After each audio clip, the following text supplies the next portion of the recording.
Alrighty, welcome to Romera Records podcast, and today we have on Ashton Riker. again. Yeah, again, man.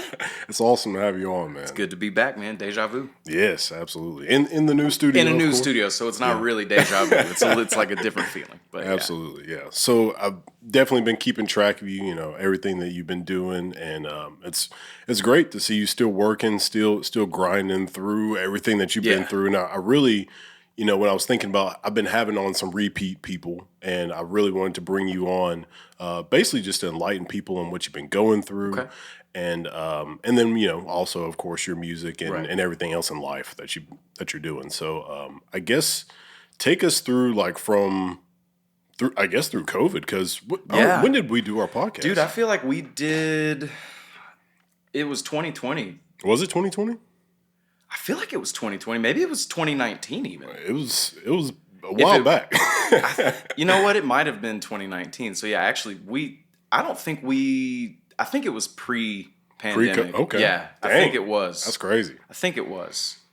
So since then, man, You've been through a lot, dude. I've been through a ton. It's been eventful, bro. On the high side of things, I found out I was Grammy nominated and had no clue. I found out like a year and a half later. How'd you find out?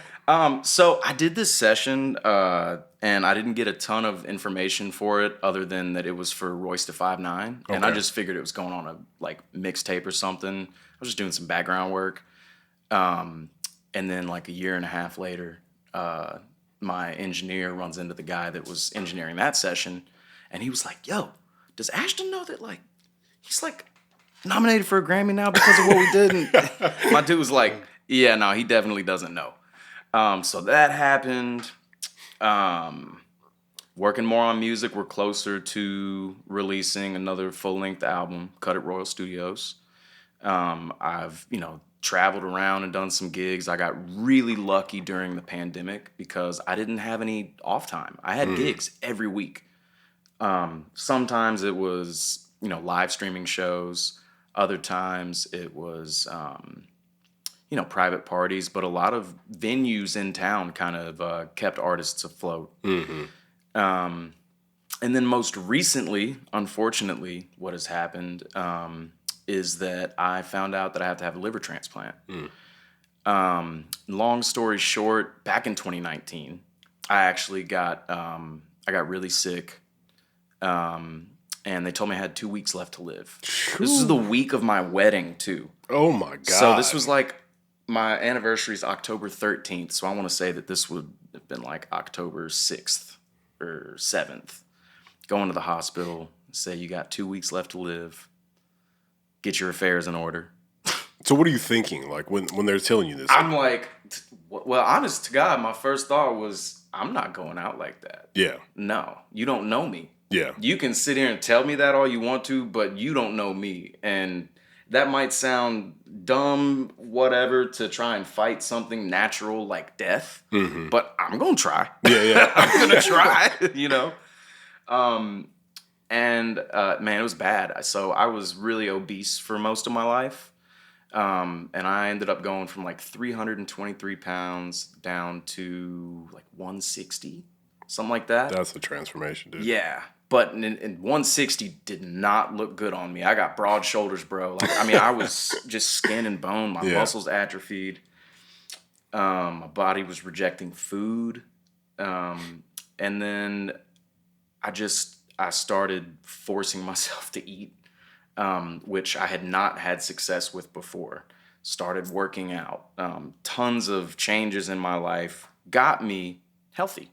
And staved off death, So I've been going to the liver doctor for the past 3 years, and my liver numbers themselves are stable, everything looks good, which is a miracle. But there's a problem, is that I keep having these bleeds in my esophagus. So there's a vein in your liver called the portal vein. Okay. And it pumps blood into your esophagus. And I have cirrhosis of the liver, which is scar tissue. and it's genetic. It's a number of things. It wasn't like drug and alcohol induced. That's one reason it was so confusing, because we were like, I'm not on hard drugs. I'm not an alcoholic. Yeah. Like, there's no reason my skin should be yellow and my eyes look like they're melting out of my head. Yeah. So, I did all kinds of stuff and changed my life around. I started working out, watching what I was eating, making healthier choices, those kind of things. Yeah.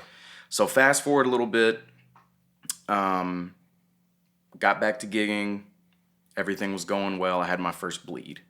And it was something that started with, I threw up blood. And I thought it was Hawaiian Punch. That's what kind of idiot I am, bro, because I was like, man, my stomach hurts, dude. This is awful. Blah. That's red. Well, I did have some Hawaiian Punch. I'll just go to bed. It's fine. Man. Dude, I went to bed and I woke up the next day. It happened again, and I was like, oh, this is bad. Yeah. This is not what's supposed to be happening. So I called my wife, who is a nurse. I was like, this is what's going on. She was like, you need to go to the emergency room now. So we went to the emergency room. And so this is, mind you, 6 months after they told me that I had 2 weeks left to live. Go to the hospital, to the ER, find out I'm bleeding internally, end up in a coma for 26 hours. When I come out of the coma, they tell me that if I would have been 30 minutes later, that they wouldn't have been able to do anything. So this is twice in 6 months that the Reaper been pounding at my door. I think I took 2 weeks off. That's it. And then I was straight back on stage. Then I broke my back 6 weeks after that. How'd you break your back? I still don't know. I jump around on stage a lot, and I move gear, and oh my God, played a ton of sports when I was younger. And I was just a really rough kid, teenager, really rough, And I'd had this gig, and dude, I got up from the stage after packing up my bag and all my gear and stuff, and I was like, man, my back really hurts. I got a high tolerance for pain, so if I'm complaining about something, it's bad. So I told Whitney, my wife, I was like, maybe we need to go to the doctor again. So we went to minor med and got an x-ray, and they were like, man, you got 3 fractures in your back. Dang. You just been walking around like everything's fine? And I was like, no, everything wasn't fine. It hurt. But I just assumed, I was being weak or something, you know? So I was in a brace for 6 weeks, still gigging in a brace that went from my waist up to my chin, made me like the Tin Man, I was still doing gigs. That's crazy. Yeah. And then it's I got over all of those crazy hurdles. I got an awesome gig playing once a week, Thursday nights at BB King's. Okay. I got the band that I've wanted to have. I've got a 19-time Grammy winner in my band. I've got Bobby Blue Bland's son playing drums for me. It's just this really great group of guys, which is what I've been doing that show now for about a year and a half, which puts us up to recently. I guess it was about 2.5, 3 months ago, I had another bleed in my esophagus, and when we followed up with the liver clinic, that's when they said, time for a transplant. So that's where we are now. I actually just got listed on the transplant list. Okay. I got listed last week, and I'm actually going to be getting what's called a liver graft from a living donor. So we're going to test my wife. If she's not a match, we're going to go a couple other avenues with family members and things. But in essence, what will happen is the donor will give half of their liver to me, and I'll end up with a full liver, 90% size. Yeah. And they will as well, because the liver does regenerate. It's the only organ in the body that regenerates. So, I've been doing a lot of testing, medical tests and stuff like that. They got to make sure your body can withstand a hit like that. Yeah. So I've been doing all that stuff, and still playing shows all through it. And I'm tired. I'm not going to lie to you, man. This whole liver problem thing, it's got a baseline level of fatigue that's enough to keep most people in bed. And I've over the past 3 years, I've gotten used to it. Yeah. Now I have my days where I just can't do it. And actually, unfortunately, you got to experience that last week because we were supposed to do this. And I was like, hey, man, I'm not going to be able to make it tonight. Yeah. So, but I do want to say this, though. There's a reason that I'm being so open and transparent about all this. Especially as men, we're told too often, just suck it up, suffer in silence. That's not realistic one bit. And I get tired of faking it, like everything's okay. And I know people who are tired of that too. And I just want people to know it's okay to not have it together 100% of the time. If you're going through something, if you're hurting, you can't push that away and not let it happen. Because if you do that, it's going to come back around to bite you in the butt, So what I'm trying to do is just be open and honest about when I'm feeling happy, when I'm having good days, when I'm having a rough day with this stuff, I just want people to know that it's okay to have feelings. You don't have to be a robot. And also, I just kind of, even though what I'm going through is a physical thing, I want to, bring some awareness to the mental health aspect of it. As somebody who suffers from anxiety, depression, PTSD, I know how hard it can be to talk about those things. So I'm trying to lead by example. It's almost like if, throw me into the flames so you don't have to go. Yeah. But yeah, man, that's where I'm at. It's been peaks and valleys, It's been a lot of good and some not so good. But that's life, That's a crazy ride, dude. Like, it's unbelievable for you to, been where you've been with music. It's not like you were just a type of person who's just dabbling, you know what I mean? Like, no. You've been hard into it, and then for you to take a crash like that. It was definitely a crash. That's insane. So let's go back to the Grammys. So, my type of audience are people who are going to want to know that kind of information as far as like, how in the world does that happen? Like, how does that happen to where you do this work for somebody and then you don't know how you got that nomination or you don't know what even happened to the end product? Right. So here's how it became a mystery for me, right? It was a really general open call for the session and somebody saw it and recommended me for it. Okay. And then I got called for it, right? This was actually like 2 weeks before I got sick in 2019. So that's how I never found out that it got nominated for a Grammy and all that stuff. Now, in terms of how do you generate these opportunities? How does that happen? When I figure it out, I'll let you know because I'm still trying to figure it out, okay? And I mean, I'm being honest with you, bro. I've been doing this as a professional since I was 6 years old. So this is my 25th year as an entertainer. And I'm still trying to figure that out, bro. I will say the weirdest part about the music industry is some people have talent and then some people can make opportunities. Very few people can do both. Yeah.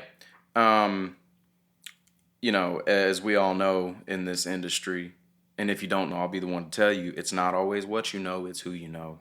And more often than not, it's who you know. Yeah. That's why so many people run around and they complain about what's on the radio or what's on this commercial, because it's just this person has connections, boom, it goes out there. Mm-hmm. Meanwhile, you've got very, very serious artists, which, I'm of the opinion that it's okay to take yourself seriously as an artist. Like, people are like, don't take yourself so seriously. Maybe take yourself seriously, Yeah. If you don't, who will? Exactly. Yeah. So, I don't know. I think that I'm trying to think of how to say this. I think you're right that it's rare to find, we'll call it someone with the talent and the connections that can, generate opportunities. If you can do either or you're not dead in the water in this industry, but you need to learn how to do the other one. Mm-hmm. You know, I'm not going to sit here and act like I've got all the answers, but I have some answers to, you know, to some questions out there. Yeah. And the biggest piece of advice I think I could give anybody that's looking to get into the music industry or, you know, do anything like this is always sharpen the axe. Always. Don't be a one-trick pony. So you can sing great. That's fantastic. What are your showmanship skills like? You're a great showman. That's fantastic. Can you run a band? Can you run a band in a rehearsal setting?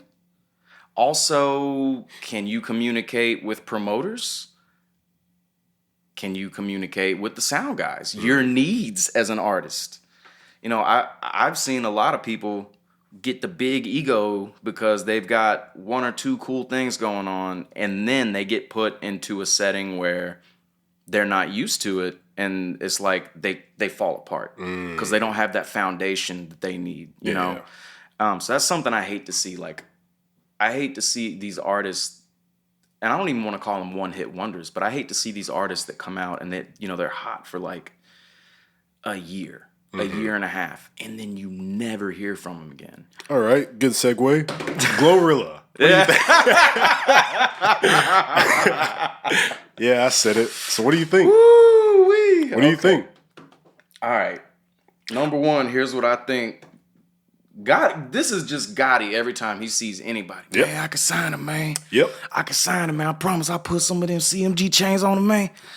You don't have to have talent, bro. Yeah. If Black Youngster didn't teach y'all that, I'm sorry to y'all that like Black Youngster ain't nothing against you, pimp, but man, if y'all couldn't figure it out then, when are y'all gonna get it? Now, on the other side of this, that's me clowning on his side. Yeah. On the other side of this, yo, I'm all for it. Mm-hmm. Bro, we're blessed with two queens in Memphis. Yeah. We got Gangsta Boo and LeChat. Yeah. But outside of that, up until now, who do we really have? It's been pretty non-existent. I mean, there's plenty of female MCs, but like ones that are coming with that kind of tenacity and ferocity and just making good music that you want to spit in your car. You know what I'm saying? Yeah. I hope that she does not fall into that category of what I was just talking about. Absolutely. However, what I will say is that, you know, when you get to that level where you got those kind of eyes on you, they put in crutches in place so you can't fall. Yeah. You know, really, if you're gonna They're fall, betting on you. Yeah. If you're gonna fall these days, it's gonna be because you trip, not because somebody trips you. Yeah. You know, they're gonna do everything they can to make sure you stay up. You know. Mm-hmm. But yeah, I would like to see some artist development there. Mm-hmm. But it's not just Glorilla too. What's the other? Glossy, something like that. Yeah, something. She just got with Quality Control. Yep. Yeah, I saw that video on Instagram today. Is K Carbon signed to anybody? I don't know. She might still be independent. She might still be indie. I'm really not sure. But that whole clique, which to give Hit Kid his props. Man, you took it right out of my mouth, man. I did an interview like 5 or 6 years ago. It was like SSM TV or something. Mm-hmm. They had Hit Kid on there 5, 6 years ago, and he was talking about like this exact thing. Like he called it. Oh wow! He was talking about how many hidden female MCs there are in Memphis that just waiting to come to the light. You know, I think it's great. I really, really do. I'm not gonna lie to you, bro. It's gonna bother me a lot if like she got F&F and then she got What's Your Next Hit and then boom, that's it. Yes, it bothered me. This is gonna sound weird. I'm not connected with them at all. I did have conversations with Kadeem Phillips, and I was talking to him about this, and he was like, "This is a while back, and this was in May." He was like, "Oh yeah, we're moving on from Glow. Like she's good," and I was like, Kadeem, it's only been like weeks since the song came. What do you mean she's good? And then sure enough, she gets signed. So he knew obviously more than I did being Hit Kid's manager, but just knowing that these kind of things happen, like I was like, maybe she should just stick with Hit Kid for a while and just run it, independently like that. Yeah. But hey, I don't know the business like that. You know what I mean? I don't know her business. I don't. That's the other thing too.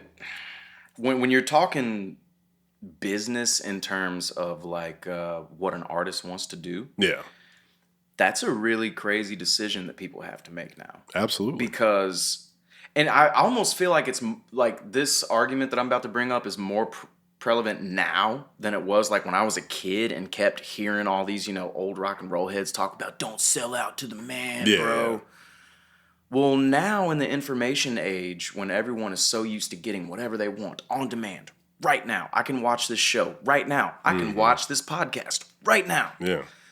What happens when you take that away? Okay.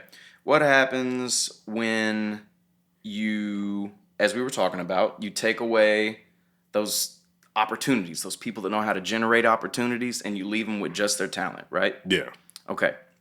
If we leave them with just their talent, are they going to be able to produce opportunities for themselves, like we were talking about? Are they going to be able to do that? Are they going to be able to not be a one-trick pony, evolve with the times, okay? Dude, I'm not going to lie to you. I just lost my train of thought like that fast. It just went away. Probably just thinking about like whatever artists are able to do for themselves without that's that. What it was. Thank you. So when you're an artist now and you get presented with a deal, okay? Most of the times now you're doing distribution deals, which is, 20 years ago, people are like, distribution deal, man, I want to get signed to the label. Do you really want that now?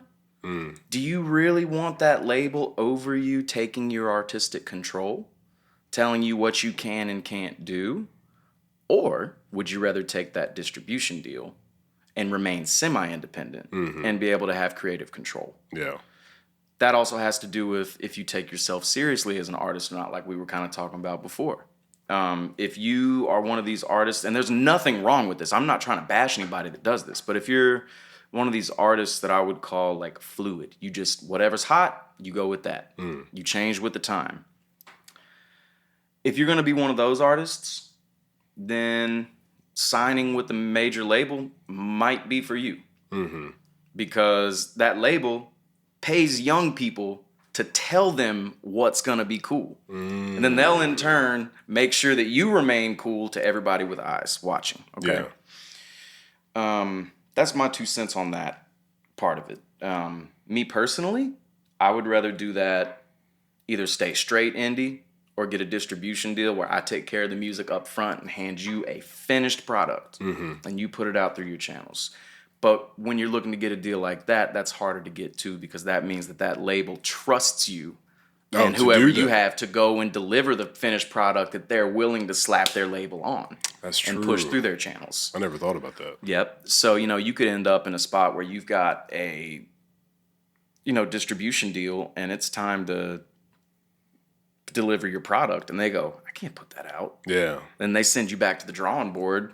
What happens if you're an artist who doesn't have a studio you can go into, doesn't have a team behind you that's ready to help you if, okay, we got to make a last minute change? What happens if you don't have that? Yeah. Yeah. Dang, that's a crazy thing to think about. Yeah. That most artists probably don't have that knowledge. Man. This job does not come with a manual. And even if it did, it would be written by musicians, okay? Backwards. Okay? So that's the thing about this business, man. Like dude, I went to school for this. I went to the #1 contemporary music school in the world. And it did not even prepare me for what real musician life is. Yeah.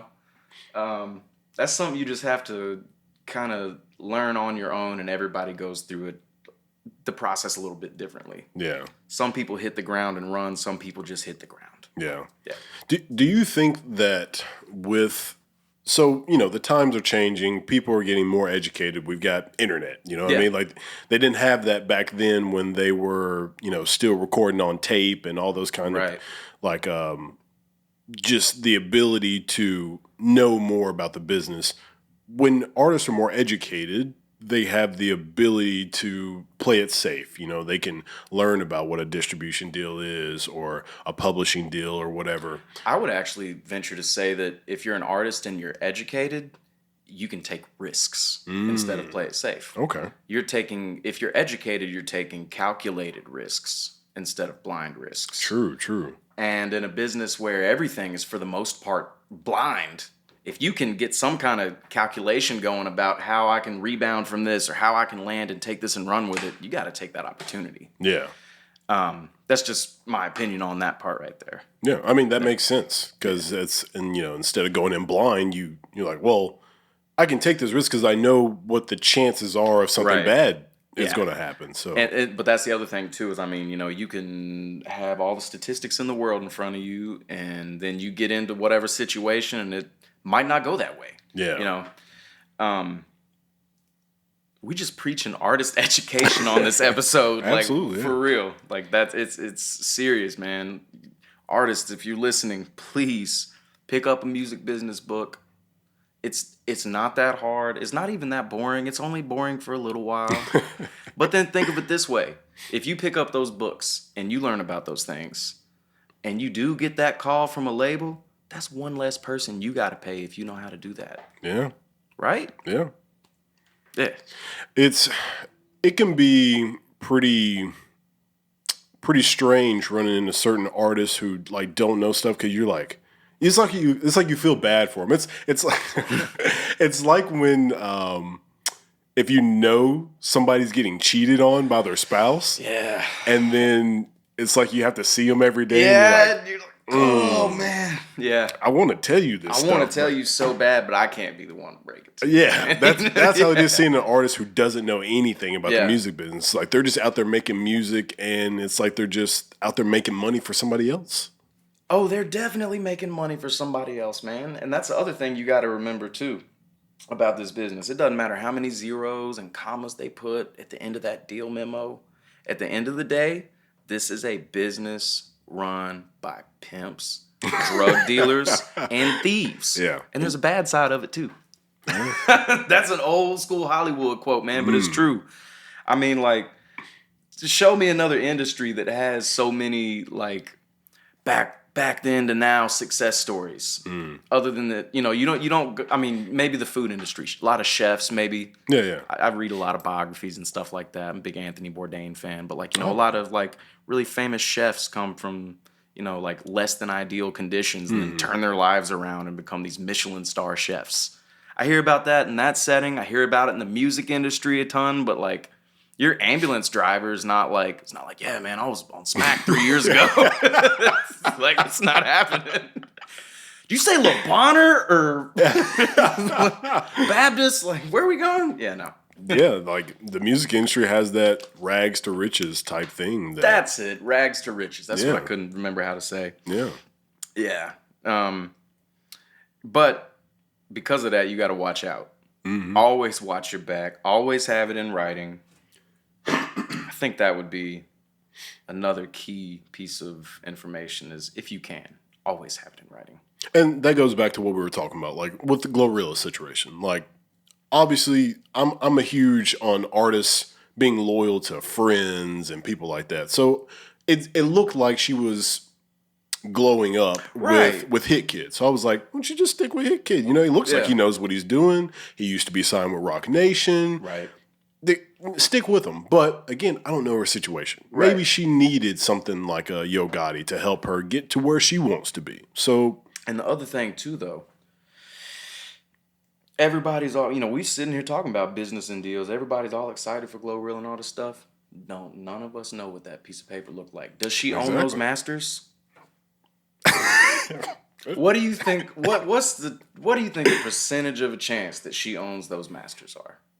Slim to none. Slim to none. But an artist that's not educated, I'm not saying she's not. I have no idea. She might be a industry guru for all we know. She's playing all of us. You know what I mean? But like, you take an uneducated artist and you show them shiny diamonds, stacks of money. Hey, what fast he had? cars. I think he had a Phantom and an airplane out there when in the video. A Phantom and an airplane. Show him a big house. Here's your CMG chain, just like I got, just like 2 bags of money. 2 bags of money, and you see all that, and you're going, wow, this is awesome. And what you don't see is them pulling down your pants, grabbing your wallet, punching you, and taking your money. Yeah. Because they're like selling these masters that are going to generate so much more money than the relative little sum you've been given. Mm-hmm. You know, like, yeah, go ahead and sign with this label. We'll give you a $500,000 advance, and we own your masters. And because we own your masters, we'll give you X flat fee for that. You said 500,000? Damn, you said 500,000 and then another 250 on the backside? That's 750, bro. I'm almost a millionaire. Hell yeah, sign the paper. Well, let's say your song's the song of the summer. Let's say it's a real bop, and that jump's playing till the next summer. And you're like, oh, I can't wait to get these royalty checks. You ain't getting no checks, man. You didn't read the dotted lines. You are not making any money off that. You made all your money already when you signed for that 750. You're not making anything until they recoup that 750. And then if they do let you have some ownership of your masters, you're not getting any of your money until they've recouped and everything. You're not getting a penny. So artists, please educate yourselves. Please educate yourselves. Yeah, it's a slippery slope, and again, it's always about what do you want to do, what's right for you, and that's like what we were talking about earlier. If you got the talent, can you make the opportunities? Yeah, Gotti's her opportunity. If you think that was the best you can do, then do it. But if you think you can create something else, take the chance. As you said, if you're educated, you can take more risk. Yeah. And the other thing, too, is, there's this horribly skewed vision of what people think success in the music industry looks like. Success in the music industry does not have to look like a house in the hills and a private plane. It doesn't have to look like that. Yeah. Real success in the music industry is I'm only doing music. That's what pays my bills. Yeah. That you can define success in the music industry with that. Yeah. If you're in that position, and it took me years to get here, and sometimes I feel like I'm barely here. You know what I mean? But if you can sit back and say that music is all I have to do to pay my bills, you are successful whether you feel like $1 million or whether you feel like you need to just go out and start busking on Beale Street. It doesn't matter because that's the other thing about this business too, is there's always somebody that wants your spot. Oh yeah. Just as unsatisfied as you are happy people to be super happy to be in your spot. Yeah. Because you've started taking the steps towards that direction. Yeah. They haven't, One thing you had brought up was just being successful means you do music full time. Yeah. And that's something that I have to explain to artists because they forget that it's not you're completely broke or making millions. There's 100,000, 50,000 a year. Exactly. Whatever. Like there's all this in between. And it's also, unless you get picked up by Gotti or, Universal or something crazy, it's not an overnight thing. You don't go from it does not work that way. I'm sorry to be the one to tell y'all, but you don't go from like riding your bike in Frazier to the next day on MTV. It does not work like that. Yeah. It just doesn't happen. There was another point I was going to make, and it just eluded me. Ooh, it was a good one too. It'll come back to me. But yeah, I mean, if you can make $50,000 a year just doing music, that's amazing. That's what it was. So, first time I heard myself on the radio, right? Now, in the grand scheme of things, it's not a giant victory. Mm-hmm. It's small. It's a local victory, but I'm a huge Al Capone fan. I grew up listening to Al Capone. I've been Al's hype man for the past 6 years, right? But this was about 5 years ago. I'd been working with Al for maybe a year. I was actually supposed to go on a date with this girl, and she stood me up. Mm. This was 6 or 7 years ago, actually. Yeah. I was supposed to go on a date. She stood me up, so I went to the studio with Al Capone instead, right? Dang. And cut this bridge in the chorus, and then like a month later, I'm on the radio with Al. I'm like, damn, like this is a Memphis like rap dream come true. Like I'm on the radio with one of my idols. Yeah. But while I was on the radio for that entire summer, I was still working 2 jobs. Yeah. That were not music related. Plus my other job that was music related for a total of 3 jobs. Nice. So that's what I'm saying. It is not an overnight thing. Like you don't just get to wake up one day, you're on the radio and ta-da, you're famous. It's not like that at all. Yeah. And so many people think it is. Because that's really what a lot of people are seeing nowadays. We hardly get to see, the artists that started from, doing shows at Growlers with 20 fans. Right. To doing a whole stadium or something like that. And I mean, but that's also because in the information age, growing a fan base organically is incredibly difficult. Not because, and honestly, most of the time, it's not because of whatever talent somebody does or doesn't have. It's just because of the sheer volume of stuff that we're exposed to on Instagram, Twitter, Facebook, whatever, TikTok, you scrolling.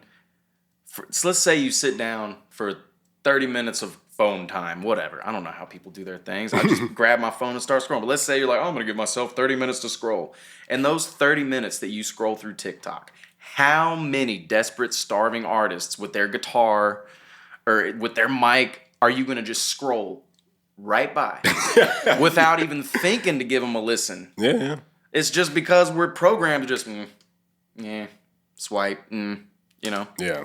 So we have a lot of high quality content out there. So it's like, some people don't have that high quality. We feel like, it's not going to be good and stuff like that. But, there's people who are scratching and clawing who have great talent. Yeah. They're just not there yet. So. Yeah. And I mean, that's another thing, man. Just like I said, keep sharpening the iron. I might have actually said this last time I was here, but if I didn't, I'm gonna pass it on to y'all. Kirk Whalum told me this when I was about 16 at Stax Music Academy. He told a group of us this. He said, "If the axe is dull and I do not sharpen the edge, then my task becomes harder. But wisdom brings success." Something incredibly simple to live by in all aspects of your life. Yeah. Whether it be, your job in the music industry or your job, whatever, your familial relationships. Like, if you're lacking in a certain area, your job's going to be hard. Yeah. But if you know you're lacking and you go and do the work to bolster up those lower areas, you're going to be fine. Yeah. Wisdom brings success. Yeah. Remember that. All right, let's take a break right quick, and then we'll come back. Cool. All right, we're back. So basically, when you were going through all your experiences that you're going through with your health and everything, were you concerned about your voice? Yeah. Okay. Yeah. I was like, I didn't know how. So you did say something about the esophagus with the liver. Yeah. So I didn't sing for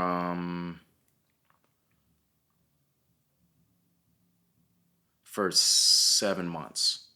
That's a long time. And mind you, the kind of hit that my body took, I mean, I literally had 1 foot in the grave. So I already have big feet. I wear 13, right? My feet swole up. Up-tempo, Nike up-tempos, the joints that say air on the side of them, in the big letters. They were like 90 shoes, right? Yeah. Big shoes. I pulled the laces out.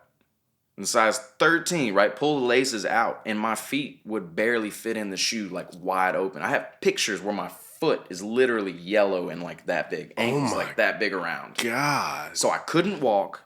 I was bedridden. Like I remember specifically 3-4 months into this ordeal, like breaking down and crying and telling my wife, like, I don't know if I'm going to be able to sing anymore.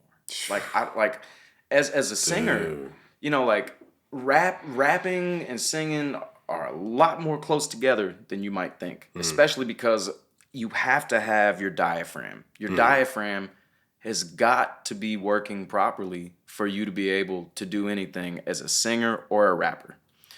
I didn't have that wall to push back on. My muscles had atrophied. I had no muscle mass. When I say that, like, literally I was skin and bones, I was skin and bones.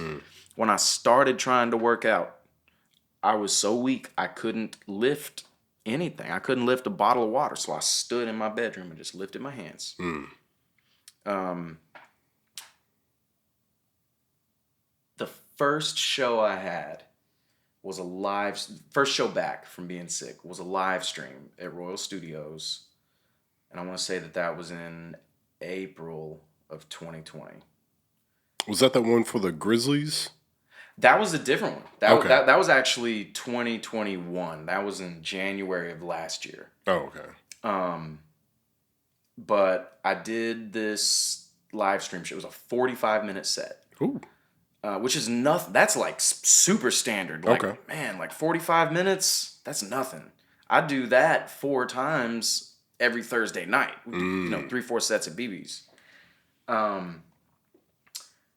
I try to run, the way I do my live shows, I don't want it to be cookie cutter. I don't want every single show to sound the same. Yeah. So I let my musicians play. I stretch songs. I don't play them just like the record. I make my own version of them, and then I throw solos out to my guys to let them show off. Yeah. And I had kind of done some calculating in my head, and I was looking at the set list, and I was like, okay, I need to run each song around 6 minutes to make sure we fill the time and we don't run short. I said, I think I'll be okay up until about right here. This is about halfway through the set. I don't remember what song it was, but I remember thinking, this is probably where I'll start to tire out.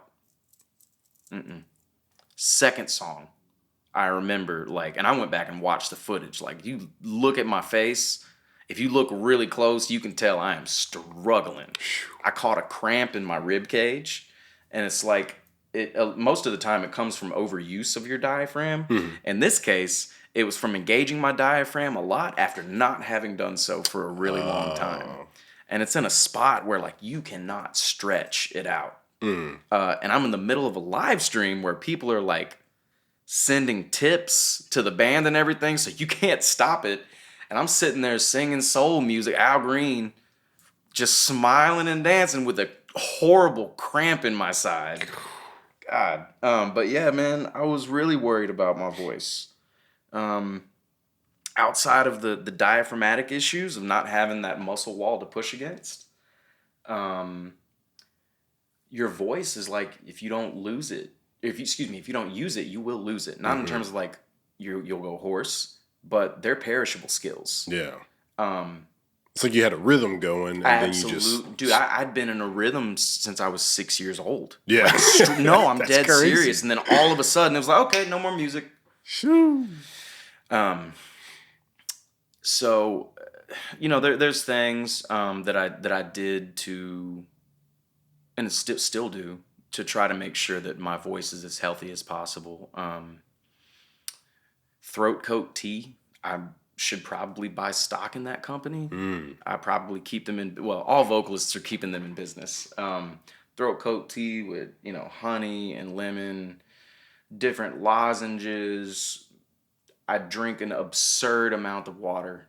I drink at least a gallon of water a day. And I'm trying to think, man, of how long it took me, I would say, to like get back in a groove to where I could like do a show and not just feel dead during and after. Yeah. I'd say probably like 2.5 months of solid gigging, like a couple times a week to get back into a rhythm. So yeah, it was rough, man. So the people that you've been working with, did you have to update them? Like, hey, I can't do this, I can't do that. Yep. So basically for the past 3 years, it's been, I've told everybody in my band this. I mentioned that there's like a baseline level of fatigue. Yeah. You ever had the flu? Yeah. You don't want to move, right? No. like everything hurts. and like the thought of moving like makes you want to cry sometimes. That's what that fatigue is like. So there, like I told you, man, I got good days and bad days. There are times where like I have to tell the guys ahead of time, like, yo, I'm really tired today. Can y'all play an instrumental at the top of this set? Maybe in the second set, can y'all do an instrumental and Chris sing one, and then I'll come up. You know, it's a lot of help. But I'm fortunate enough to have, you know, I'm in a position where the guys in my band are like family to me. So it's not like a drag or anything. You know, if I'm ever feeling tired or not feeling good, well, we joke about it type thing, you know. Yeah, that's the best way I can answer that one, I think. That's great. You know, some people don't get a chance to even have that opportunity with a band, and you might be performing, but you know, you might feel, even though you might be on stage, you might feel alone while you're up there. So, oh yeah, man, look, that's another hard part about the business. To any prospective artists out there, if you hear me, hear this, heed my warning. You know how I said I wanted to be honest and open and let everybody know that it's okay to have feelings and it's okay to not have it all together all the time? Yeah. I want you to forget that for a split second. And I want you to imagine that you're an artist. And you're the one that people turn to in times of happiness, times of sorrow especially. And they say, you know, oh, your music helped me through this, or man, me and my wife, that's our song. We dance the night away every time we hear it. When you build a fan base and you have fans that look at you like that, first of all, it's really weird. It's very weird. And like, I don't have like an enormous fan base or anything. Like I've got a solid fan base, but like it took me a while to get used to people coming up and like telling me my lyrics or telling me that this song means so much to them because of XYZ. Yeah. What I learned really quickly, however, is that like when you're like the face of the organization or whatever, you do not get to have a bad day. You don't get to be upset about things. Yeah. And that's an issue I'm facing right now, is trying to maintain and keep moving forward and keep generating opportunities and things like that. In the situation that I'm in, it's hard. I have days where I feel like I bit off way too much. I feel like, man, why am I not stopping right now? I feel like any sane person would go, this is too much, put it to the side, it can wait. Yeah. Why am I not doing that? For one, I can't tell you what the answer to that is, other than I'm extremely hard-headed and I love what I do.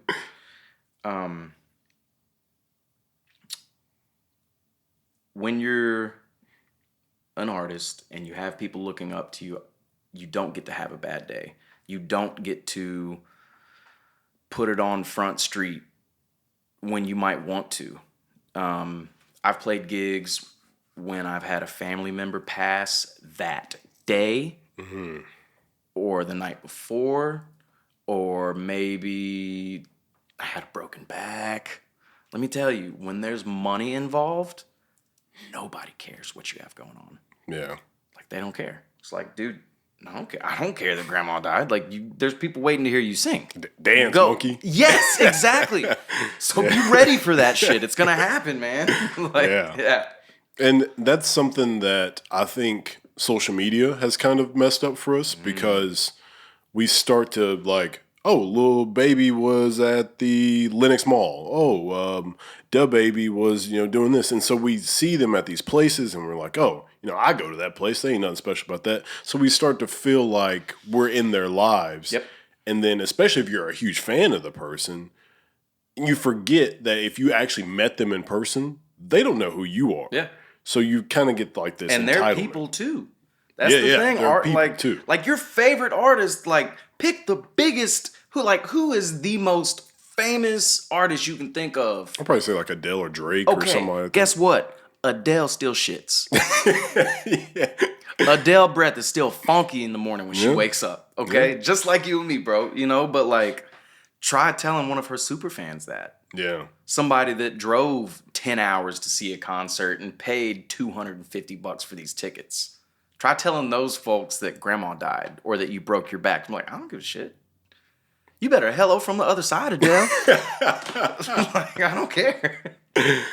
She's facing backlash for that kind of thing now. I don't know exactly what it is, but like I know like at least back when I was in college, she had to cancel I think she had to cancel like the second half of a world tour or something because she like her voice went out on her. Oh, dang. She wasn't singing with proper technique and was playing so much that like she just lost her voice. Well, she's got this residency in Las Vegas right now, I'm pretty sure. I think, yeah. And I saw a couple weeks ago that, again, for whatever reason, she had to like cancel the second half of it or maybe the entire thing and move it like 6 months or a year in the future. And all I saw on Twitter was just like anger from soccer moms. There's going to be some pissed off Honda minivan drivers, man. Oh, my God. I paid for these tickets and she just keeps canceling. Yeah, nobody.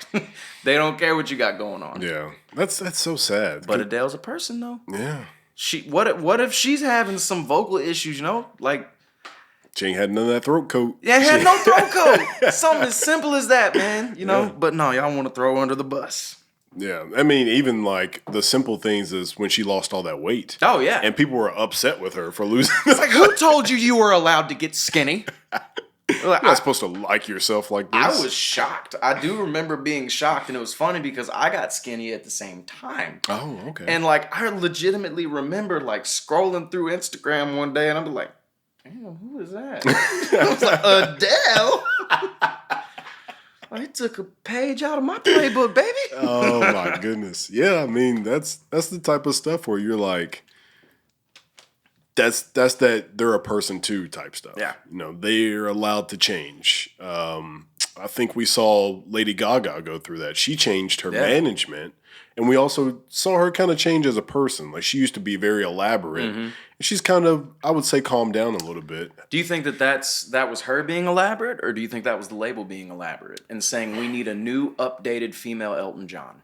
I've heard both sides of the story. Like, I've listened to some podcasts with her manager, and he would talk about like some ideas that she would have that sounded on par with her antics, like early Lady Gaga stuff. Yeah. So I was like, okay, maybe that was just Lady Gaga. But then somebody made a point that her management changed, and then like she kind of changed, and I was like, ooh, maybe. I mean, there was a definite shift in her sound. Yeah. I mean, she went straight from dominating the pop airwaves to doing tours and albums with Tony Bennett. Like, first of all, that's one thing that bothered me about Lady Gaga at first, is because I was like, hold on, you're like an actual musician. You're like an actual talented, studied, your craft musician. Okay, why are you doing all this? What are you doing? Yeah. That one really bothered me. That's something that still bothers me. Like, and that's just a personal thing, man. That's gotta be the Berkeley in me. Like, that's gotta be the one bit of music snob that is seriously just written all over my face. Is like, when there's like a pop act that does like songs that follow the pop formula, man. All right, your intro has got to be less than 15 seconds. It has to reach the chorus before 45 seconds, and overall length must be under 3 minutes and 15 seconds. And your melody should have a catchy hook, and your chorus that should be a repeating segment of 4 to 5 notes. No more than 5, though. Absolutely no more than 5. Ideally, we'd want it to be 3 notes that are easy. Kiss, keep it simple and singable. When I see those people doing those songs by the book, and to me they're boring because I just know how they're gonna sound. I studied to do that kind of stuff. Yeah. When I go and I see that same person in a setting like this, and then they've got like an acoustic guitar or some keys, and then they pick it up and they're just a monster, that's one really quick way to make me have to buy a new laptop, because I'm gonna throw something through it. Like, why are you not sticking to the integrity of the music, man? Yeah. But that's the other thing too, is that like my biggest fear about the music industry right now is that music itself, and I do mean actual music and musicianship, is a dying art form. Because anybody can pick up Fruity Loops and use musical typing and go. Yeah. Yeah. Anybody can do that. Yeah. Anybody can. Anybody can get a MIDI keyboard for $50, You can get GarageBand on a computer that comes on there, and you can sit down and play any instrument because it's MIDI, man. You can, as long as you can just do this, you can play saxophone. Yeah. You can play cello. I'm not saying that that's not that. Let me rephrase that. That evil that I'm speaking of is a very necessary evil. We need MIDI instruments. Yeah. We do. However, like I said, it's all about sharpening the axe, man. I want to see these. I don't know. Maybe I just sound like a dick, but I'm just not impressed. No, I completely agree with you. And I try not to sound like a dick, but I'm just seriously not impressed. Like, I was looking at, like, what's on the radio right now, like, what's on the charts in terms of actual musicianship. There's hardly any of it there. Yeah. Which most people don't give a shit about that, nor should they have to, okay? Yeah. The consumer doesn't care about that. They don't care about musical hierarchies and things like that. Yeah, you know, they don't care how much of a nerd you are. They just want something that's going to make them move. Yeah. But the other thing that I don't see is I don't see a ton of outside talent other than just what they're force feeding you. Like for example, the fact that, and I'm not even a huge Lizzo fan, but the fact that Lizzo can play flute. Oh wow. Like, she's like a real flautist, like hardcore, like doing stadium shows and will pull out a flute and play the hell out of it. Okay. And then, like, you get on Instagram and then, like, you know, scroll through and you see these people that have been at her concert. Like, I had no idea. Yo, how the fuck is a flute hard, bro? Like, she should open with she that. should, like, right? So when I see things like that, I'm like, man, that's cool. Lady Gaga's an example of that. Like, she was doing all that pop crap. It's not crap. I didn't mean that. Yeah. But she's doing all that pop stuff and then can turn around and she's like a jazz pianist and songwriter that can accompany herself beautifully. I'm like, where's that? Yeah. We have enough of this. Give me more of this. Yeah. Yeah. That's the thing, right? If you know how to play piano, then you can originate. There's not many people, because, okay, for instance, not pointing out certain artists, producers, but I'm just thinking of certain people. So, like, we've got Metro, Tay Keith, like, all these people are big name producers, but the chances are they probably are using loops every once in a while because they know how to pump stuff out. Like, you give them some loops, some drums that they're used to, and they can make 40 beats in a day. Oh, yeah. So that's great and all, but if any kid who has been making beats for 2 years on FL Studio, they can do the same thing. Yeah. But if you can let's see, Paramount calls you up and is like, hey, we're doing another season to Yellowstone. We need you to score this to something like this episode. Right. You're like, what are you talking about? Well, see, now you just opened up a whole nother can of worms because, like, film scoring and TV scoring is so complicated. Yeah. I took a couple classes on it in college, and, like, bro, it is for smart people. Yeah. Like, it is no joke, man. They take that stuff seriously. Like, because, I mean, I've done some, like, sync licensing things, like, you know, commercials, stuff like that. You know, they want everything to be a certain length. They want to have a tag on it. And, like, more than likely, you're going to talk to them one time. And if you don't give it back to them the way they want it, they're not going to tell you that it's wrong. They're just going to go with somebody else's version of it. Ooh. Yeah. Cutthroat. Why am I in this business? Like, I'm sitting here talking to you about this business, and, like, everything I've said has just been, like, negative. And then I'm sitting here like, it's great, though.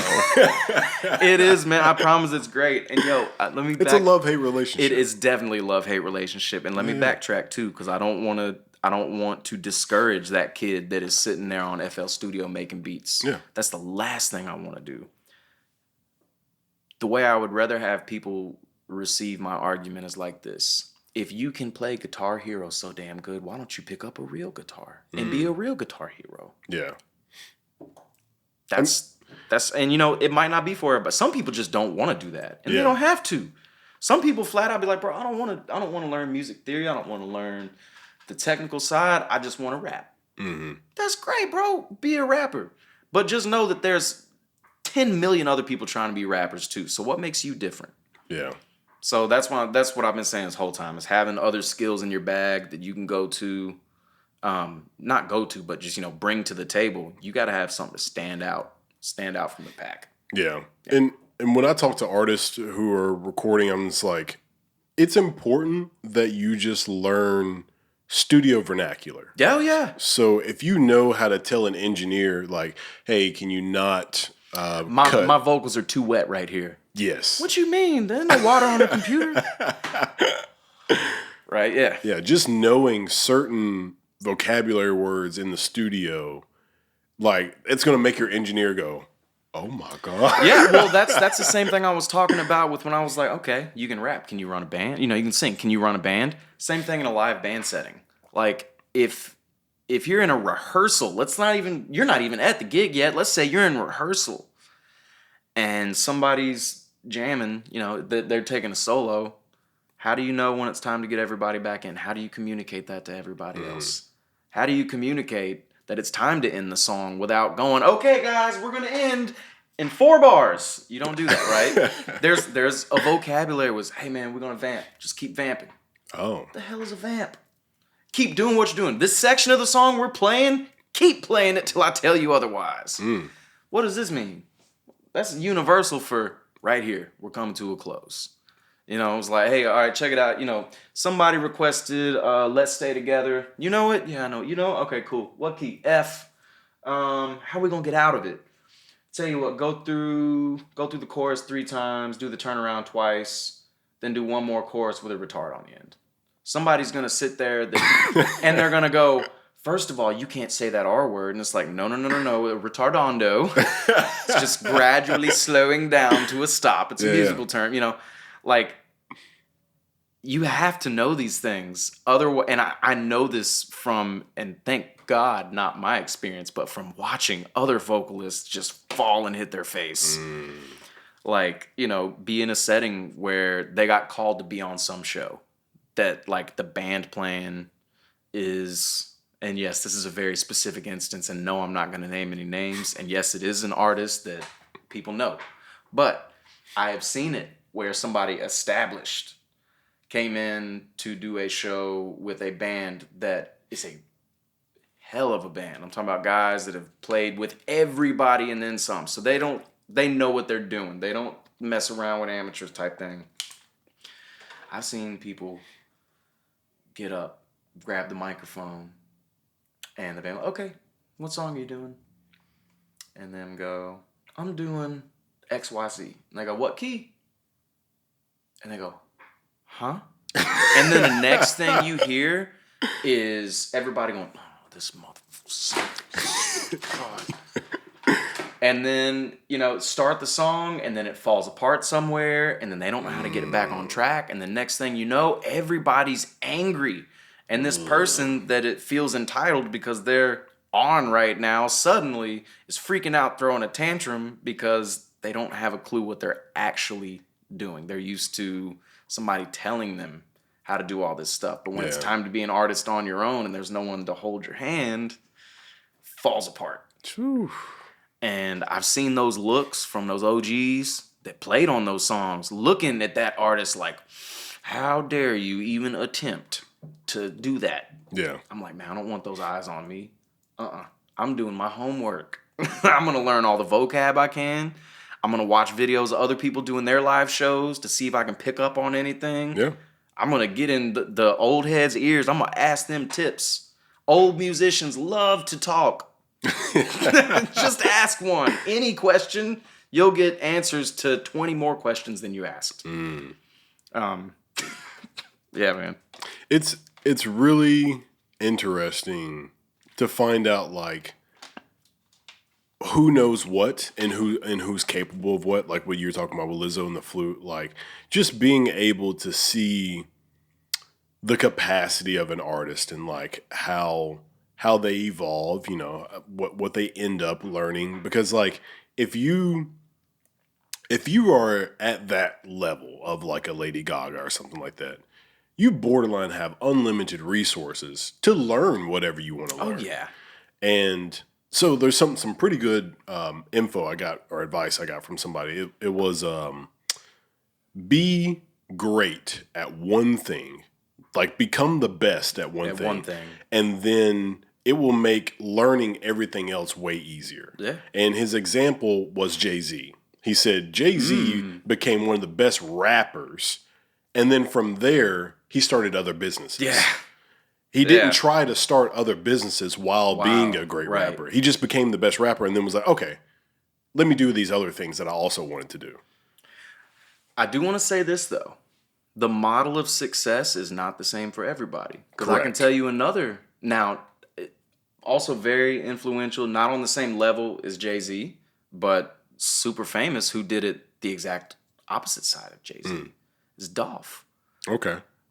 Dolph was flipping houses and real estate. So he did that stuff first? He was doing all this at the same time. Oh, like while he was, okay. While Dolph was rapping, he's flipping real estate, owning businesses, like all at the same time, creating generational wealth. Yeah. For his kids, they were doing real estate deals for birthday presents. I'm dead serious. It's like, you want a PS5? Check it out. You're going to close on your first real estate deal. And you're going to take that money, and I'm going to teach you how to invest it. And then when you have some left over, you can decide what to do with it. That's wild. So Jay-Z, I love that example because you're totally right. Like he did one thing at a time. It was almost like a staircase for him, I feel like. But then you got somebody like Dolph. Dolph's got his hands in everything. Yeah.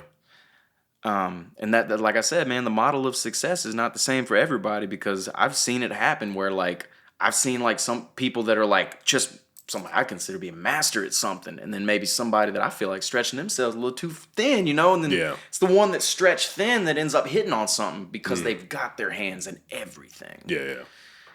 Personally, I like the other way better. I'd rather be the master of my craft and then grow from there. Okay.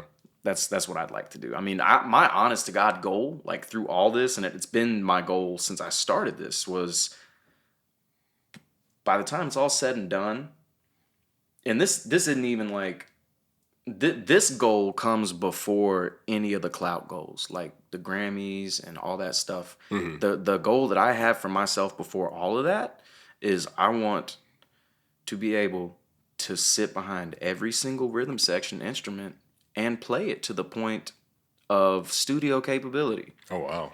So that if I got a show and drummer can't make it, I can hop on drums. Guitar player can't be there today, I can play guitar. And it's a lofty goal. For some people, it's not. For like, like savants or like, like these people that are just like prodigies that can pick up anything. Be like, done, I'm great at it. Good for you.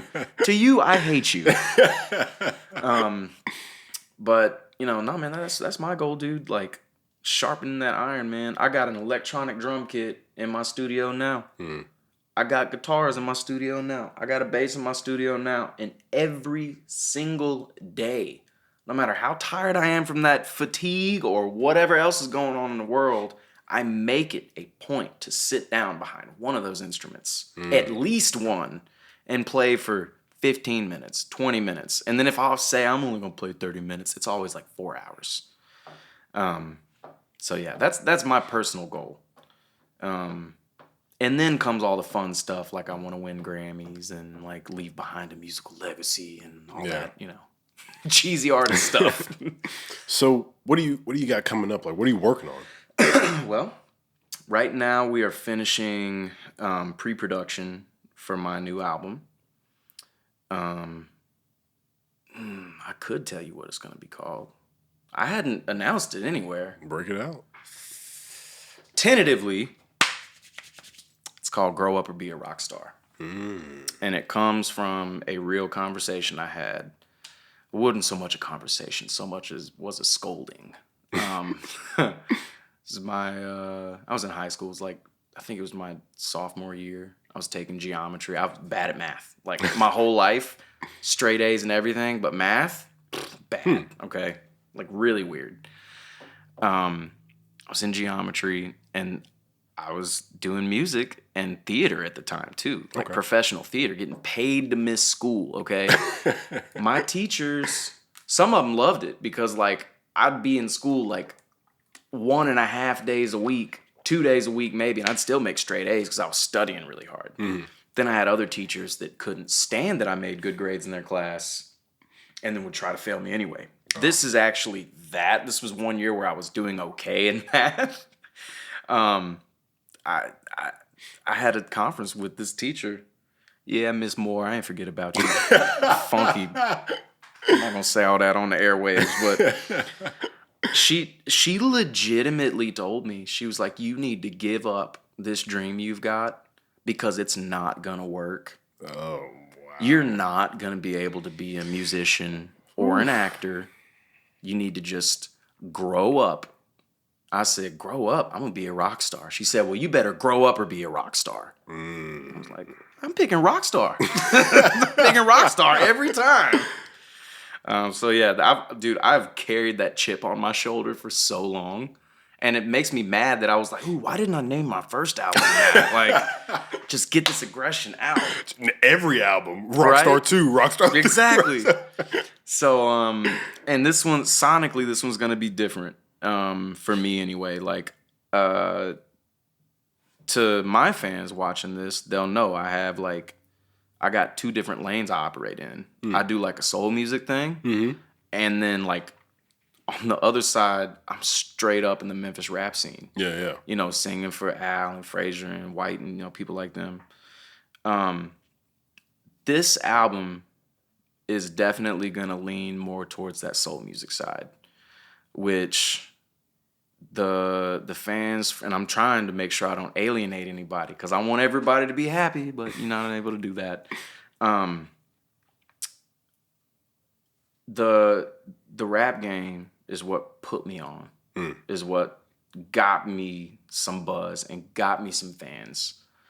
But then those same fans found the stuff that wasn't, you know, totally done, like MIDI and stuff like that, and they found like Finding My Way Back Home, Simple Things, those songs. They're like, whoa, that's like real music, man. So I'm trying to cater to that side more. Okay. I'm going a little bit more up the blues side of the R&B and soul. Like, there's definitely some more blues influences on this album. There's also a couple of pretty big special guests that I'm not going to spoil. I have to be surprised about those. But it's going to be... It's like, there's not a... Every artist says this, but I mean, like, I honestly think so. There's not any fillers. I don't believe in fillers. Yeah. Like, if I'm my own worst critic, dude. Like, I can't tell you how many times I've argued with my producer over, dude, that's fine. I promise it sounds good. And I'm like, no, it's not. I can do it better. Just. How many tracks are you thinking? Where am I at right now? Right now, I'm at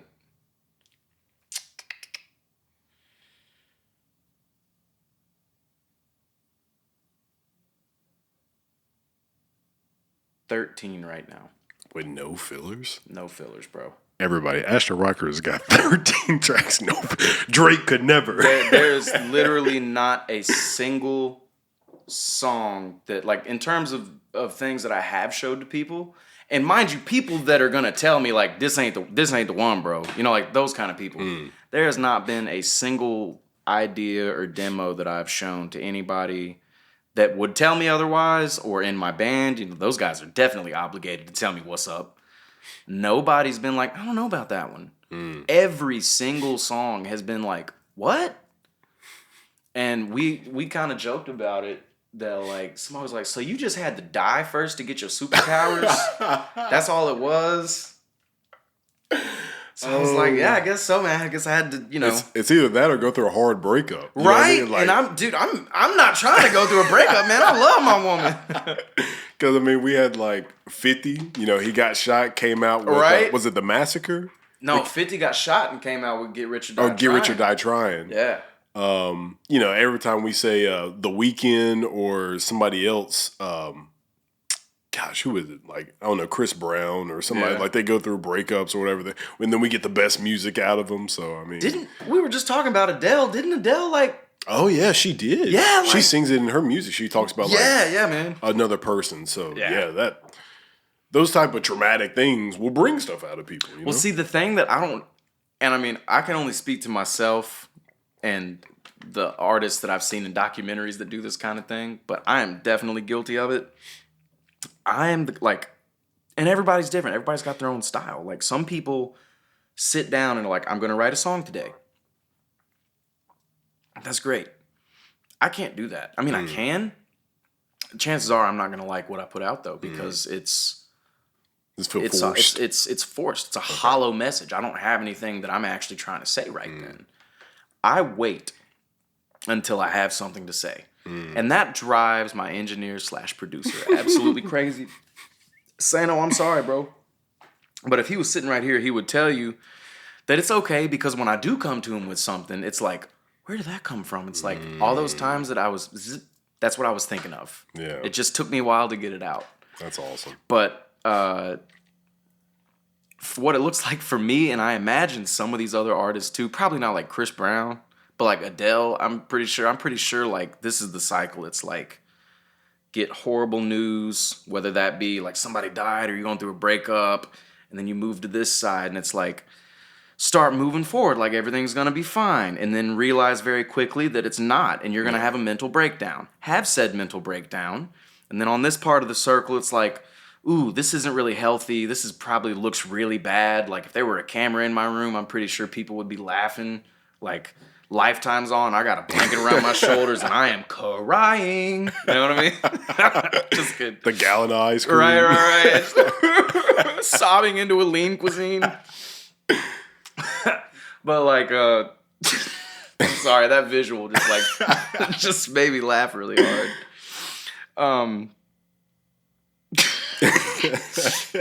It's so stupid.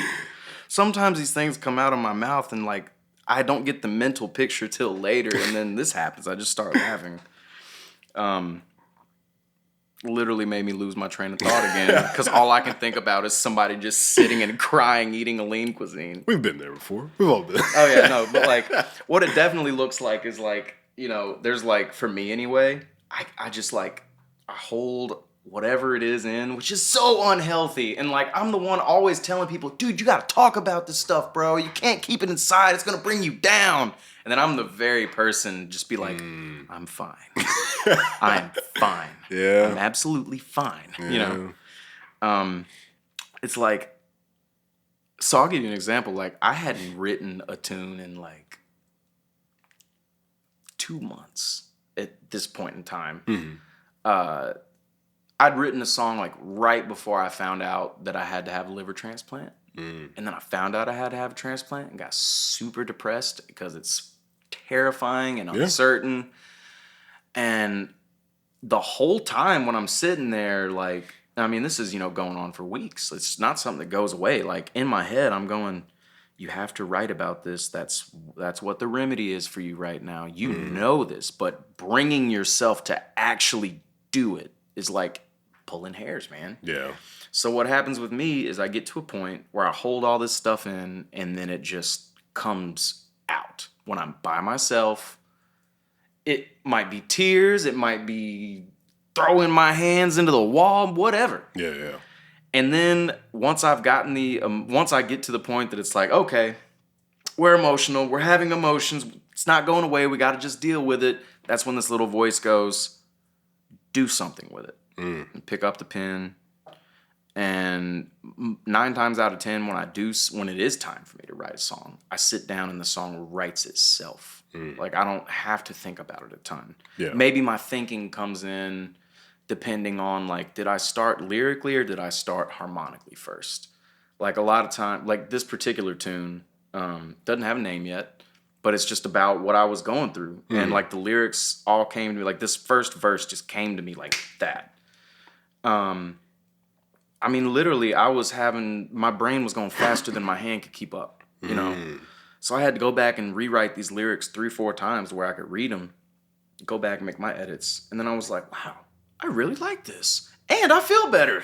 Wow, it's like somebody wrote this to deal with my problems. Oh, that's right, we did. So like, I get back and I look at these things and I listen to the words that I wrote, and if it doesn't make, I'm trying to think of how to say this the right way. If it doesn't make me feel the same way, if it doesn't give me the same relief it gave me in my time of need, I'm not putting that song out.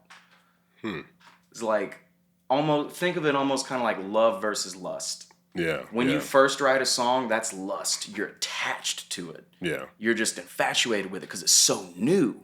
And it's just like this new idea, and it came from, oh, wow, I really want to explore this. But then you might wake up the next day and realize, oh, I don't really like this. It's that after you bust that nut. Exactly. Like, man, you turn the lights on, this bitch ain't got no eyebrows, dog. Like, out, you know? Oh, man. Yeah, so if it doesn't evoke like a serious sense of emotion like it did when it fixed whatever was going on in my head at the time, I was writing from emotion, and the artist part of me never clicked on. And that tends to not happen. It happened when I was younger and I was learning my method for what worked for me to write songs. Yeah. But yeah, man, I have a feeling that like Adele, who's another really moody songwriter? Moody. Never really thought about that. You know, they write music that's like, you know, moving. You know, yeah, what I mean? Like Adele is one, and then outside of that, on that mainstream, that's the thing. Like trying to find somebody who, I don't know if there's. That's not the same. Yeah, that's not. I was gonna say like Silk Sonic is harmonically really pleasing. Like, to my musician brain, like it's firing on all cylinders. Yeah. But like those songs aren't moving. Like it's not gonna like make me call my dad or something. You know what I mean? Like it's not gonna do that. Well, I'd even say The Weeknd in some of his music, like everybody talked about. So we were talking about after a breakup, when him and Selena broke up. That My Dear Melancholy, that was a very moody album. Even the album art was just dark. Is Kanye moody, or is he just crazy at this point? I'd say more crazy than moody. Yeah, he's crazy. He's that, you know, Albert Einstein crazy hair type person where he can still create great stuff, but it's like, yo, what are you talking about? Like, what are you doing? What are you talking about? Dude, so, I'm sorry. It's just I mentioned Kanye. I gotta say this. I miss polo shirt and backpack Kanye. That's the Kanye I miss. College dropout Kanye. Where is that? Where's college dropout? Where's graduation? Like, I miss the old Kanye. We got so far off the rails here, man. Like, yes. God. But I mean, he's another one of those people we're talking about. He was able to do two things at once. I didn't even know that he was a great producer when he first came out. So when I found out, I was like, oh, he makes beats? And everybody was like, he made beats. That's how he came up, was the making beats. He just so happened to be a great rapper as well. Yeah. So, you know, somebody else in the industry is like, this is kicking it back a little ways, and this is on the singer side, but you remember Mario? Yeah. You know, baby, you should let me love you. You know, he was a songwriter. Really? He was a songwriter, bro. That song, I'm pretty sure, fact check me, I'm sorry if I'm wrong, but I'm pretty sure that song was written for Neo. He wrote that song for Neo. Okay. And Neo was like, why don't you sing this? And he was like, okay. And next thing you know, he got a hit. See, I heard Neo wrote Irreplaceable for Beyonce. He did. Neo was actually doing the same thing. He was a songwriter before he caught on big. That's actually more common, I feel like, in the industry. Is people being songwriters and then ending up being the one that's like the artist. Like that happens a lot more. I've noticed a lot of people who like have a hit and then kind of tail off are great writers. You remember The Dream? Yeah. I found out The Dream has been writing a ton of people's music. And I was like, okay, that makes sense because he had like a few hits, like Shawty's a 10. Yeah. He had like a few of those hits and then kind of tailed off. And I was like, what happened to The Dream? But apparently he's been writing a bunch of people's music. Sharpen the iron. Yeah. What you gonna do? What happens if dubstep dies? You know how many people I went to college with that were like, I'm doing dubstep? Yeah. And then like literally like 2 years later, it's like, yeah, man, nobody really does dubstep anymore. No. So like, what you gonna do if your genre ain't hot no more? Yeah. You just gonna fold everything you worked for? You done? No, you gotta evolve, man. The biggest evolver is Lil Wayne. That dude has been through so many phases. Yes. And he's still relevant. Like, he's still relevant. There's very few people who were around in 99 that are still relevant today. Who can we say from 99 that was... I'll say Jay-Z. Jay-Z. But musically, though? I say Nas. I mean, he was up for a Grammy this past year. That's true. Nas I'll definitely put up there. In other genres, I don't really know. That's what I'm trying to think of. In rock... yeah, in rock, like... Well, rock is... That's hard. Man, rock is a lot like... rap and hip hop, man, because for whatever reason, that's a genre that is plagued by early deaths. Yeah. Even what's the band? Like the Smashing Pumpkins. Yeah, like I was, the drummer. For example, I was actually thinking about Chris Cornell right now. Okay. I was like, if Chris Cornell was still alive, he would fit that category easily. Like you were in how many famous bands? Dave Grohl, another good example. Yeah. You were in Nirvana and Foo Fighters? Fuck you, man. Come on. Yeah, some people they can just do it all, but yeah, I mean that's the industry, man. It's just trying to find a way to just keep up with the times. Like you have all these different. We go through these phases. Like right now, I think we're still in this for rap music, like this trap era. And I mean, technically, people say like Young Jeezy, he talks about being a trap star. So, right. I mean, you could say he was the original trap artist, him and Gucci and all them. But I mean, but see, if you, this is just my opinion as a hip hop historian. It's just my opinion that if you once you do that, you're making a new genre outside of rap and calling it trap. Like a sub genre. Right. Yeah. Huh. Interesting. I mean, but I would say definitely like trap music now is completely different from like what Jeezy and them were making. Oh hell yeah, man! Shit, that's way different. I mean, dude, one of my favorite rap albums of all time, trap rap. Gotti, Back to the Basics. When I was a teenager. I mean, dead serious. When that album hit, you couldn't go anywhere in Memphis without the pavement rattling because somebody was bumping Full Time or Gangsta Party or something like that. And I still listen to those songs and love them just as much as I did back then. Yeah. However, new listeners hear them and are like, this sounds like old rap. Yeah. It's because it's all changed. And it makes me feel old that I've watched that happen in my lifetime. Yeah. Like, I don't like it when I turn on, like a classic blank station and then they play something from when I was like 15. I'm like, wait a minute. Pause. Hold on. And then these kids run around talking about, oh, this person born in the late 1900s. You better shut up. Cut that out. Yeah. I'm not the one, man. I don't know if I'm ever be old, bro. Like, I might like look old, but I'm like never gonna be old. That's the key to staying young. Yeah. Is to have that mindset, that mentality. Like, I want to be that. What kind of old dude do you want to be? Like, if you could pick what kind of old man you're gonna be, like, paint me the picture. I want to be the type of old guy that is that smooth Casanova type dude. Okay, all right. But everybody has no idea how old you actually are because okay, you still got that like young soul. Yeah, that's what I want to be. Dude, I want to be like 75, like dropping little music knowledge nuggets to the younger generation. But I also kind of want to be like that old dude with the real crazy hair and all the stories. Yeah. That like everybody's like, is he full of shit?